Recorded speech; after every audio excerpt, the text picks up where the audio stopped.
My friend Darren Liu is one of the biggest Asian fitness trainers in the entire world. We're gonna be talking about his 7-year journey from Toronto, Canada to Bangkok, Thailand, and turning from a high school basketball star to now owning multiple nutrition and fitness businesses here in the East. How does someone go from being an Asian high school basketball star in Markham, Toronto, to being the biggest trainer in Southeast Asia for fitness and nutrition? We gotta find out today. Oh, that's Markham, Toronto in the building, but now Tong Lor, Bangkok. Tang Lor's finest. What's up? What up, what up? As you can see, they got some cool, explosion drills that I saw like a clip of Luka Doncic doing when he was like 13 years old back in Slovenia. This is real pro training facility. Like these kids wanna probably be able to play elite high school ball, if not college ball in the future. Correct. They're trying to train. I think it's great to have a foundation like this to really understand your body, because you're going to be levels above all these other kids that are just, shooting around and things like that. I've trained girls here, like 13, 16 years old. They're fucking elite, dude. I feel like Asians were so technical and like academic with however we break anything down, but the academic breakdowns of sports, or specifically more Western sports like basketball, that didn't come into our community until quite recently. Because I'm sure, we're around the same age. You just grew up like hooping at the park or... Yeah, every day, dude. Yeah, that's why I learned everything. I learned discipline there. I learned patience. I looked up to all these, black guys that are 6 foot tall. Why can't I be like them? Well, I understand. I just have to be at the court every day and work 3 hours a day. I think eventually I'm gonna get to that level. Right. And I just had that belief in my head, and then years later, I'm like at that level with them and gain their respect that way. For sure. All right, yeah, let's get into some drills. When people talk about sports-specific training or basketball-specific training, I don't think it's that different than bodybuilding. But that is a debate right now, right? Because you could see people getting at each other in the comments section being like, nah, the deceleration stuff where you're switching with the kettlebell, that's not anything bodybuilders would ever do, because bodybuilders are lifting for aesthetics and players are training for like specific movements. Yeah, for sure. Yeah, there's a time and place for everything, right? If I'm a professional athlete, I'm doing a lot of tibialis stuff, right? Like wall raises and things like that, strengthen these things, which I still do now, because at 38 years old, turning 39, I want to still compete at a fairly high level of basketball without getting injured. I average like 27 points in this rec league right now, and I can do that because I mix strength training with mobility and a lot of things in greater ranges of motion, right? And a lot of single leg exercises, because basketball is mainly done on one foot all the time, right? You're jumping off one foot. This is my bread and butter. I've been doing this for like 10 years. So a split squat is single leg. You're isolating one leg, and then you're pretty much going down. And yeah, I do these every week, but I go fucking heavy. So you get a nice stretch in the hip joint right there. Okay. And a lot of single leg strength there. If you mix strength training with mobility, I do mobility daily. I feel that's the key to longevity. It's funny because you got the Kobe 8s on, and I have sort of the new Kobe 8s, the serious player only. That's good rep, bro. Oh, that's good rep. Don't touch? You don't have to touch. As soon as you feel a nice, Ooh. Yeah. So if you're going parallel with thigh to the ground, that's enough, in my opinion. Up. Yeah, that's good. Ooh. Trying to keep the front foot flat on the ground. All right, do not elevate it. That means if you need to, you can take it one step forward, half a step forward. There you go. I've definitely seen Steph Curry do this before. Yeah. Okay, so this is more functional. This is more athletic training. I think it's both. Okay. Bro, my PR right now is 105 pounds each hand. Okay. Yeah, so I'm doing heavy ass shit, and that's really improved my hip strength and my athleticism. So basically, the dick area is very important. Right here, baby. For basketball, exploding out of the pelvic zone. Yeah. So what I love doing is, I got this from Every Goddamn Dre. You can follow him on Instagram. It's this fucking D's black guy. So he does a lot of on your toes type movements, like squats, for example. Because we're always on our toes, even in life and not just in sports, I take a kettlebell, go fairly heavy, and I'm going on my tippy toes, and I'm actually just squatting down, fully controlled. Right, but the key here is the activation that the tippy toes cause. Yes. So a lot of emphasis on the quads. You're gonna prevent injury because your body knows it's been here before, right? And if you land really hard on your tippy toes, you've been there before because you've trained it. So you have to train the way you play, in my opinion. Yeah, bro, keep that control. Nice. If it helps you, you can bow your knees outwards. It helps you with balance. Good, bro. Yeah, I got the LeBron bow-legged Oh, this is good. Yeah, no. Because you're basically saying like everything has its time and its place. But you see a lot of people selling like kettlebell only programs on IG right now. Yeah, I mean, it's sexy, bro. It looks fun. You're swinging that shit. And I believe that too. I only did kettlebells at one point, but honestly, I never built the body I wanted. Right. I stayed quite slim, not really much hypertrophy. But then when I mixed in conventional weightlifting and kettlebells, that's when things started to change for me. I'm training with Darren. I don't want to get like embarrass myself. I went from playing like 5 times a week in New York to like 1 time a month out here in Bangkok. We do it one-on-one, bro? So yeah, just a few drills that help me develop my game. Obviously, I'm not the tallest guy, so I have to really focus on creating space first against bigger defenders. But then if you don't have a jump shot, you don't have anything, right? Steph Curry bails himself out with the greatest jump shot on earth.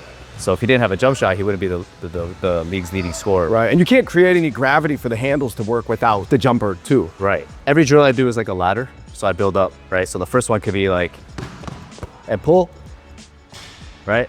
And I'm gonna do like 5 makes when I make it. Okay. Right?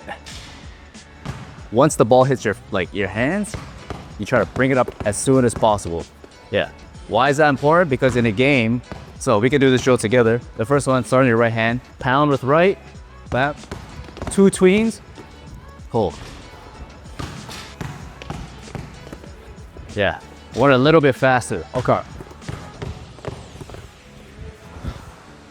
I'm a little rusty, guys. Now you're gonna add it behind the back. So pound, tween, tweed, back, pull. So example, pound, pound, pound, back, pull. I want to let these kids know, like, if you want to be Steph Curry, you got to master 1 foot in front of the rim first. But a lot of these kids are... Oh, dude, they're just chucking. They're more like they want to be LaMelo. They want to be LaMelo. They're doing all this, like, celebrations and stuff, shooting off 1 foot. Cool, bro, but that's not going to get you a scholarship. Right. System basketball. I think the thing about Steph is he could play heliocentric or he could play within a system. He has both. Whereas LaMelo has to be heliocentric. Especially Asians, our parents are not gonna invest in the pro trainers, bro. Like, I think that Asian pro training rate went up if your family has money after Jeremy Lin a little bit, because people are more like, okay, I see, Jeremy Lin, he did a thing. But like most people, it's expensive. And you gotta get the gym time, you gotta get the trainer. What are some things that they can just do themselves? I mean, YouTube is free. Yeah. I get all my drills from YouTube now. But the main thing for tips for kids, if you have a weakness in your game, you have to expose yourself with that weakness and work on that weakness. My favorite pro drill for shooting that people put me onto was a star drill. Yeah, I remember that. Yeah, where you basically draw a star like in elementary.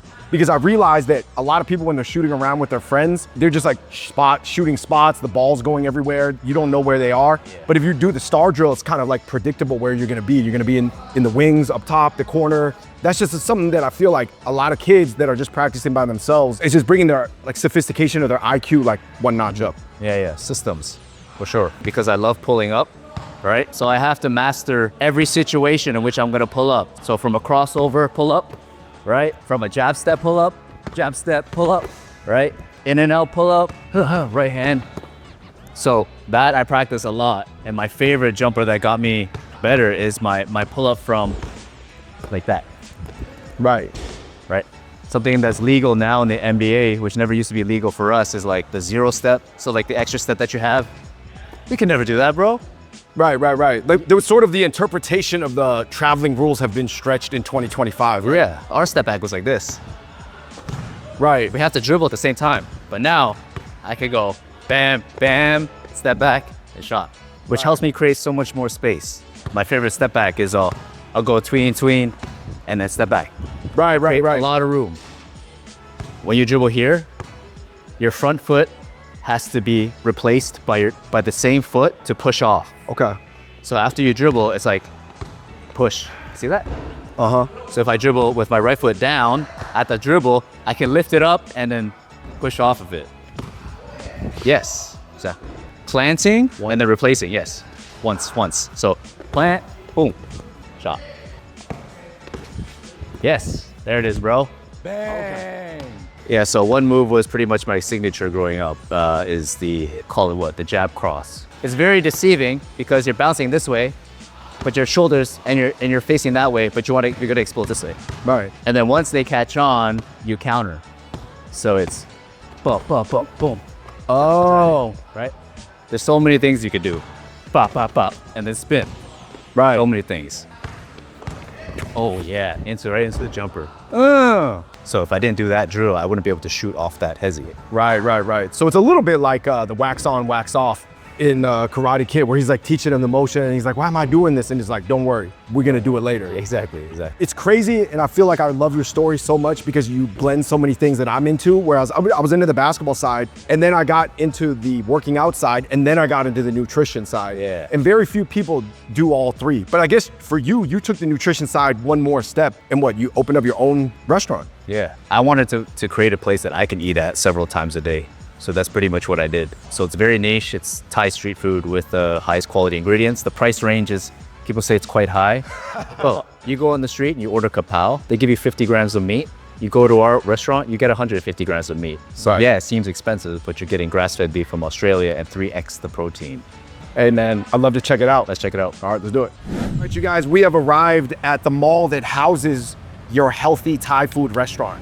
Yes, welcome to Genius Bar Bangkok, the only place in Thailand selling bone broth in a cup, as well as healthy Thai food. We're gonna have some kapow today, the signature Thai street food dish. Okay. With a little bit of spin on it. I'm gonna have you guys try some bone broth. Let's go ahead and eat. Check it out. What motivated you to do this? Was it literally, were you just struggling to find places to eat? Because obviously, we could go get Din Tai Fung right here. This has decent macros, right? Pork? Yeah, for sure. It's even more pricier than us. Yeah, that's true. So the backstory about Genius Bar is the job I was working at, I was not fulfilled. I actually didn't like what I was doing. And so my wife, girlfriend at the time, she wanted a way for me to stay in Bangkok. So she's like, let's open up a bone broth cafe because it's popping in New York. You know Brodo? Yeah. So we're inspired by Brodo. I remember that the bone broths were popping in New York, but even the bone broths have kind of seen a roller coaster in their, you know what I mean? Like some of the bone broth spots in New York are still around. Some of them went under. Yeah. Maybe it's a phase that's gone through, but I know Kettle and Fire is like pretty popular. Right. Everyone is selling it in all stores. So we're just trying to introduce it to people as like a way to get protein in very easily. It's also a good addition to your meal. I mean, as Chinese people, bro, we love soup. Right. With our food, so why not drink it in a cup? Right. We do chicken, we do grass-fed beef bones. They got a pull-up bar here at Genius Bar, home of healthy broth. So did you guys add like the food elements later, or was this? Yeah, so we just started off as broth. If you get 10 strict pull-ups, we'll give you a free broth. If you can dead hang for 1 minute and 30 seconds, you can get a free broth as well. I don't think I can do it, to be honest, but.